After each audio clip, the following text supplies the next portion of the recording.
aucun rapport avec ce NXT, mais j'ai changé ma façon de faire les miniatures. Donc dites-moi ce que vous en pensez, ça m'intéresse.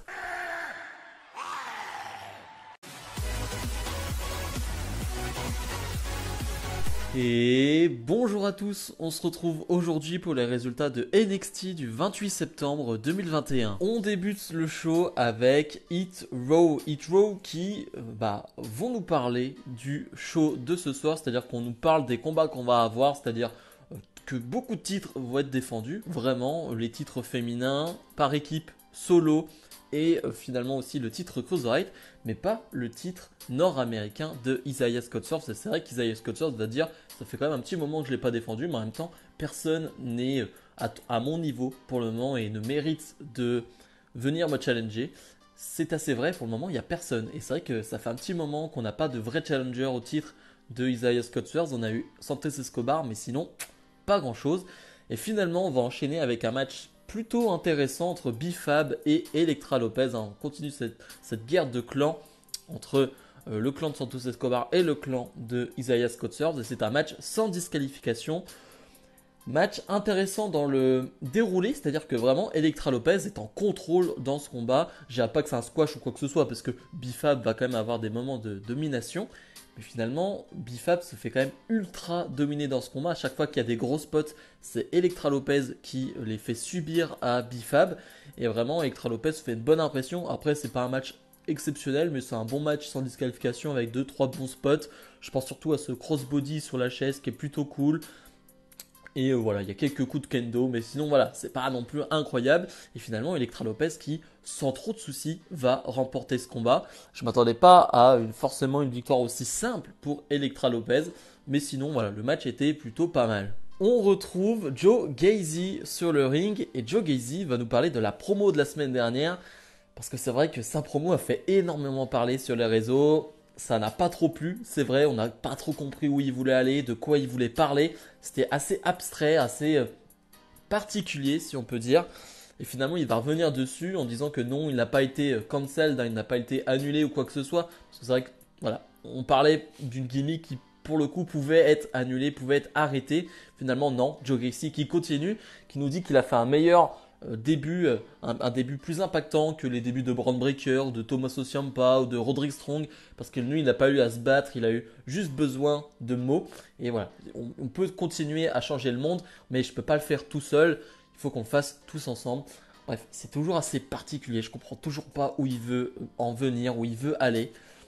C'est pas mauvais, mais c'est particulier, c'est bizarre, et pour l'instant je comprends pas trop. C'est vrai que c'est bizarre, vraiment le mot c'est bizarre. Zion, Queen et Ring est fait face à Oni Lorcan, match qui ne va pas forcément durer très longtemps, avec un Oni Lorcan qui va dominer le début de combat, mais un Queen qui va directement revenir, qui va enchaîner ses prises les plus fortes, c'est ce qu'on pense, et qui enchaîne avec un finish assez particulier. J'ai pas été hyper impressionné par ce finish, par cette sorte de coup de coude en courant. Je suis pas ultra fan, et la préparation me faisait penser, je sais pas si vous vous rappelez de Ryback quand il allait porter sa grosse clothesline et il faisait feed me more et il bougeait ses épaules comme ça. C'est vrai que ça m'a fait penser énormément à lui, mais voilà, j'ai pas été impressionné par ce finish, et finalement il remporte directement ce combat face à un vétéran de NXT, Oni Lorcan, qui est un habitué de NXT, qui voilà, une valeur sûre de NXT.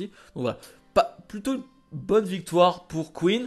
Voilà, on va attendre encore une fois d'en voir plus, mais en tout cas il a une bonne prestance, il a un bon physique, et pour le moment sur le ring c'est correct. MSK, les champions par équipe de NXT sont sur le ring, et ils vont nous dire, on sait pas trop c'est quoi la suite pour nous, c'est-à-dire qu'il y a personne pour le moment, il n'y a pas d'équipe, on est les champions mais on en veut toujours plus. Et finalement ils vont se faire interrompre par les Grizzled Young Veterans, ils vont se faire interrompre par Josh Briggs et Brooke Johnson si je me trompe pas, aussi par Carmelo Hayes et par Trick Williams. Donc voilà, beaucoup d'équipes qui se présentent, et c'est vrai que t'as envie de voir, pas un tournoi, mais disons au moins un match pour déterminer un challenger pour le titre, pardon, parce que c'est vrai que en ce moment on n'a plus trop de matchs pour déterminer des challengers, on a juste des gens qui se présentent et qui demandent des matchs et ils les obtiennent. Donc c'est vrai que j'aimerais bien de temps en temps, plus pour cette division par équipe qui je pense en a besoin parce qu'on a de nouveaux noms là, et voilà, avoir des vrais matchs, des vrais combats pour déterminer des challengers.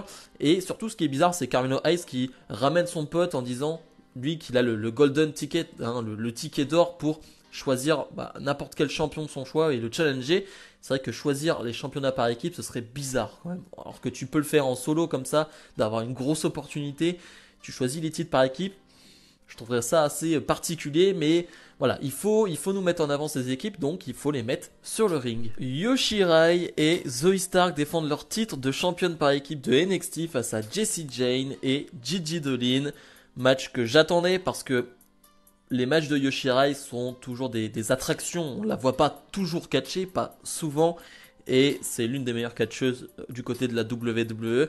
Donc c'est vrai que chaque fois qu'elle combat, pour moi c'est un événement et j'ai trop hâte de voir ça.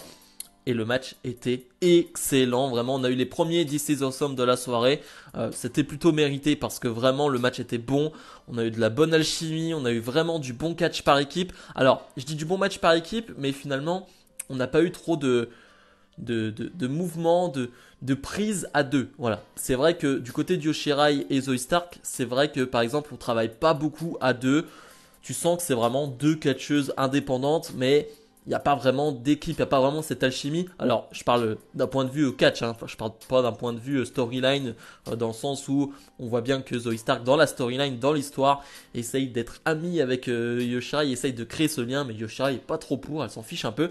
Mais en tout cas, sur le ring, cette alchimie, on la voit pas énormément. Même du côté de Gigi Dolin et Jessie Jane, il n'y a pas un... Voilà, je sens pas une vraie équipe non plus. Et ce n'est pas très dérangeant parce que finalement, les 4 sur le ring font un très bon boulot, vraiment. Et voilà, qu'elles ne fassent pas de prise par équipe ou quoi que ce soit, qu'elles ne travaillent pas ensemble, c'est pas si dérangeant pour le coup parce que ça fonctionne très bien en 1 contre 1 sur le ring.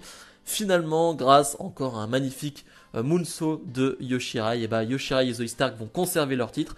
Je m'attendais peut-être à un changement de titre avec une Yoshirai qui, pourquoi pas pour la draft, allait aller du côté de Raw, de SmackDown, je ne sais pas. Pour l'instant, ce n'est pas les plans, hein, vu qu'elle va rester championne par équipe de NXT. Mais en tout cas, vraiment, match que je vous recommande, c'était un excellent match par équipe.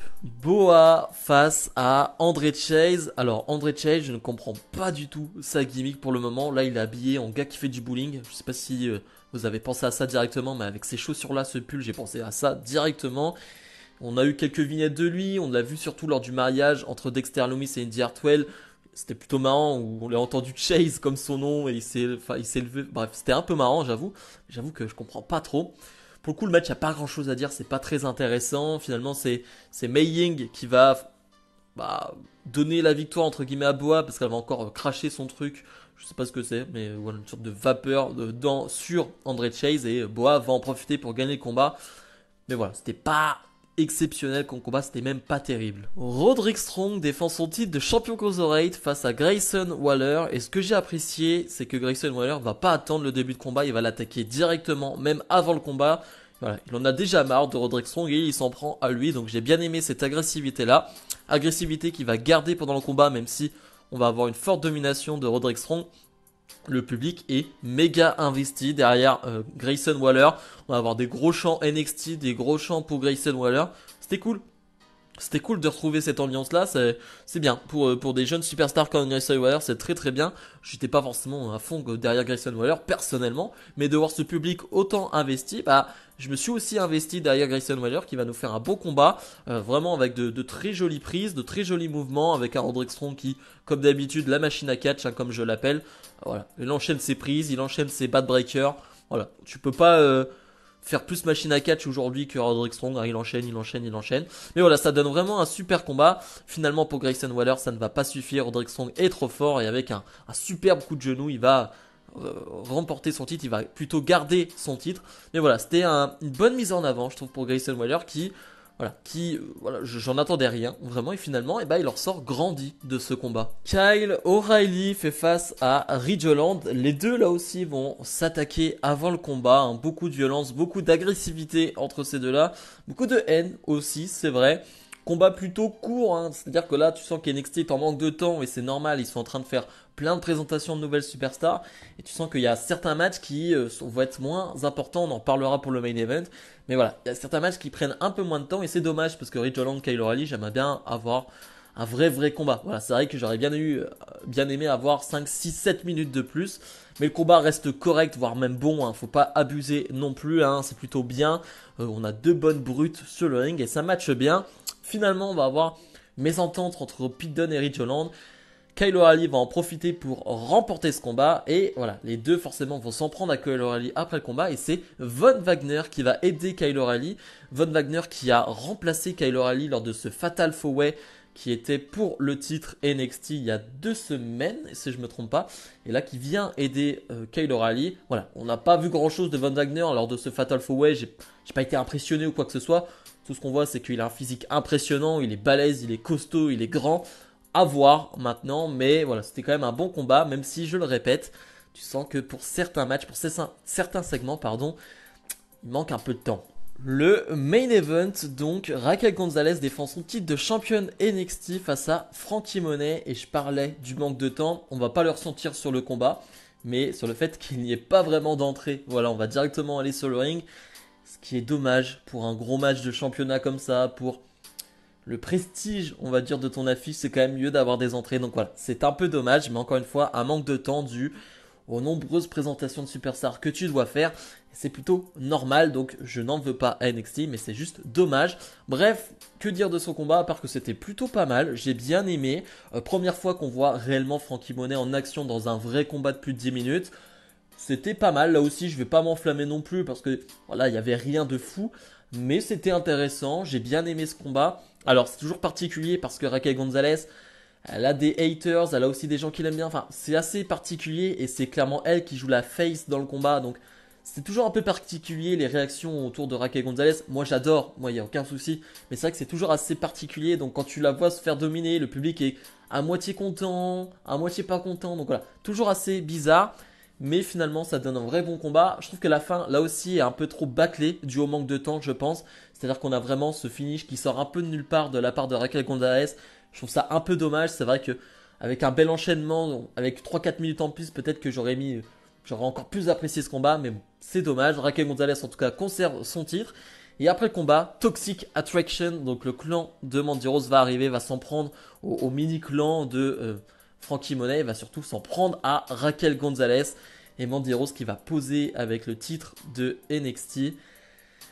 C'est une vision qu'on peut avoir peut-être, c'est-à-dire Mandy Rose championne NXT, c'est vrai que vous m'auriez dit ça il y a quelques mois, j'aurais dit bon oui, allez, va rêver ailleurs, allez, va dire tes conneries ailleurs. Là ça paraît plus crédible, hein. Faut être honnête, hein, depuis qu'elle est à NXT, il y a quelque chose avec Mandy Rose d'assez intéressant qui se passe. Donc on verra bien, mais en tout cas cette guerre qui se présage entre Mandy Rose et Raquel Gonzalez va être intéressante selon moi. Bilan de ce NXT 2.0, j'ai apprécié, on a eu des bons matchs de championnat, on a eu encore une fois de bonnes présentations de superstars.